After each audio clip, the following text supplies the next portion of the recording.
Here's my audience today.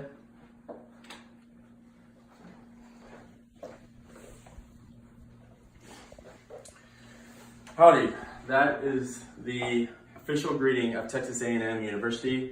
Today I'm going to talk to you about the history of Texas A&M as well as the history of its football program. So now let's all go back to the 1870s where it all began.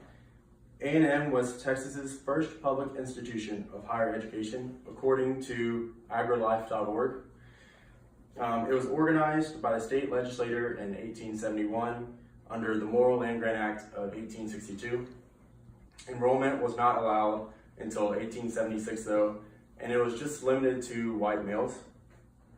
And you also had to join the military back then. A&M went through a lot of changes, especially in the 1960s. Under the presidency of General James Earl Rudder, he decided he wanted to diversify the student population, and so he opened it up to females as well as African Americans, and he made it so that you did not have to join the military. And this is according to tmu.edu. So now that we've looked at some of the history of Texas A&M, let's dive into sort of what A&M looks like today. A&M offers a unique blend of traditions and spirit, as well as offering a world-class education. Today, A&M has grown significantly since it started in the 1870s. With a student body of over 68,000 students, it ranks as one of the nation's largest institutions, according to usnews.com. A&M offers roughly 130 undergraduate degree programs, as well as 270 graduate degree programs. So if you're a student who doesn't know exactly what you want to do, it offers a lot of variety of options for you. Some of the big new developments in today's world include renovations to dorms, as well as the rec center, engineering buildings, and athletics facilities. Some of the big new athletic facilities include the football stadium, softball stadium, and track stadium. So now that we've talked about some of the renovations to the athletic facility, let's talk more into specifically the football and its history.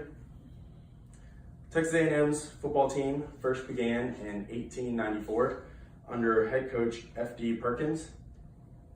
He decided A&M was going to join the Southwest Conference. A&M's most successful football year dated back to 1939 when they finished a perfect 11-0, being crowned the one and only national champions. A&M later moved on from the Southwest Conference in 1996 and decided to join the Big 12. This is where the rivalries with Baylor, Texas Tech, and especially UT intensified, especially with UT when they played them on Thanksgiving every year. But since then, A&M moved on from the Big 12 in 2012 and moved on to the SEC. This is when a big culture change happened, and they had a Heisman Trophy winner in 2012 with Johnny Manziel. A&M, like I said earlier, went through a lot of renovations, especially with their football stadium. And in 2014, they renovated Kyle Field. Now here I'm going to show you the renovations, or what it looks like before and after the renovations. So this is before, and now this is after.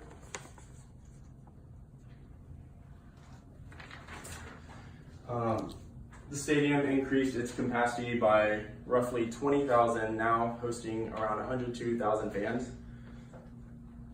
Texas A&M's bowl record in its history is 17-22, and they look to improve upon that record in just a few days against North Carolina State in the TaxSlayer Gator Bowl.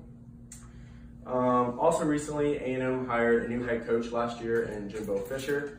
He's looking to change their culture and increase mental toughness, as well as recruiting highly ranked players. Now that you've learned more about Texas A&M, I hope that you may gain some insight and hope to gain more knowledge about other colleges as well. Thank you.